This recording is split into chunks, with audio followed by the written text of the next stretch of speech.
If you're using Google Ads, you want to make sure that you track the right data. Find out how to pick the right attribution model to your business model in this video.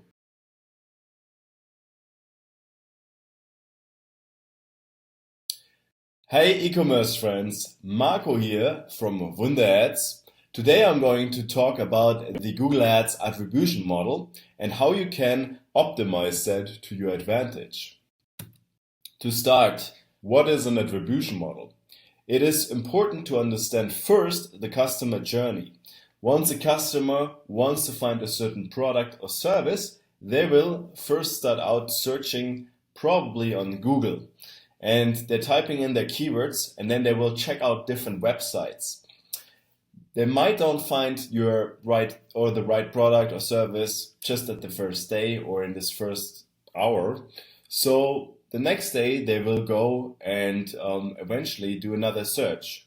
Or they have visited a few websites and then they go back, visit other websites, and they get a retargeting ad that kind of attracts them to go back to this initial website. What I want to say here is that the whole customer journey until they convert, it could be over several steps. And this attribution model here of Google Ads, it helps you to define how a conversion should be counted. I will explain in one or two slides exactly on how those different models differentiate those conversions. The attribution model helps you to get a better control about how much credit each ad and each respective keyword will receive. So this will help you to reach customers early in the purchasing cycle, but also it helps you to find the right attribution model and conversion tracking for your right business model. There will be also some differences in terms of you're more conservative or not. And overall, it just helps you to improve your bidding. Later, I will also give you one advice on when you do your data analysis on what you should take care on.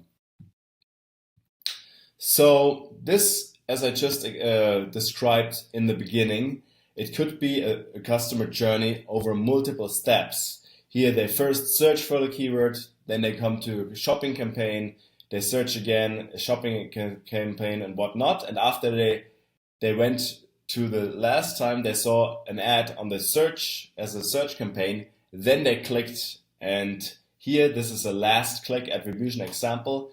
In this whole customer journey, only the last click will count.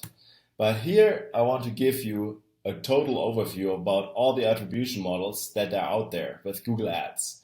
So basically you can separate those into two different categories. You have like 1, 2, 3, 4, 5 role-based attribution models, which are also called the manual attribution models. Those are last click, those are first click, linear, time decay, and position based. Let's start with the last click. As I just told you, in this whole customer journey, the whole conversion value will be dedicated to the last click. Whereas in the first click attribution model, the whole conversion value will go to this first keyword that was searched in the customer search.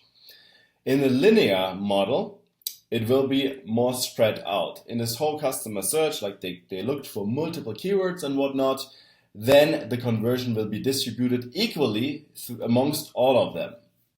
A time decay model will contribute more towards the last conversion. It goes more towards the final click that will be getting credited more. On a position-based model, it's going to be 40% for the first keyword, 40% for the last keyword, and the other 20% will be spread equally amongst those steps in the middle of the customer journey. The last one is the ideal one. It's a very interesting one because, as you might know from my earlier videos, Google is working with a very sophisticated machine learning in general. So here it's the one option that you want to aim for is the data-driven model, but there are certain requirements to it. So you want to have, or you need to have, at least 15,000 clicks and 600 conversions over the last 30 days. And to get there, you need to utilize those manual attribution models first, or rule-based attribution models. Okay, so there are different models for different marketing tactics or your background. For example, if you are more growth-oriented, a position-based model might be the right thing for you. If you are already the market leader, a time decay model would be interesting to you. Also, if you have low competition, time decay versus if you have more competitors in the market, you want to switch it to position-based. Let's have an example here on how it all works. I think that's a very great example, so I'm just using it from Google Support. I'm adding a link here in the description below, so you can check out the whole article to get a better understanding. So let's say there's a customer that is going to look for a hotel in the Tuscany, and they're starting out this whole search with the first keyword, Hotel Tuscany.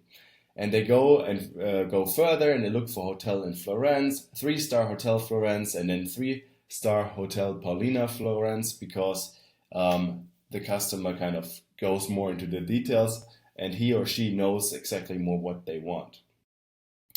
And the reservation was only made after clicking on the ad that appeared after the 3-star Hotel Paulina Florence. So we have all of those steps lined out.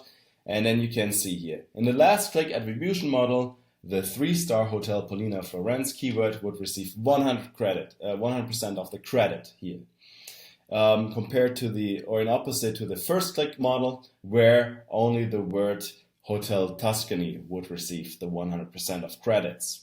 Yeah, and that's important because you will also see it in your whole reporting system, and for your further choices, or if you have like a conversion-driven campaign, that's quite important to know. In the linear attribution model, each keyword will get the equal share. And in a time decay attribution model, as I mentioned earlier, the last keyword will get the most parts, and then it will be kind of spread between the other keywords. And in the position-based model, the first and the last keyword will get the most weight with around 40%, whereas the other keywords are only receiving 20%. And again, the data-driven is a very unique approach. This will include so many data points that a normal person cannot overview anymore, and that's based on the machine learning, and that is what Google is constantly improving. So it's a machine learning attribution model that you want to aim for.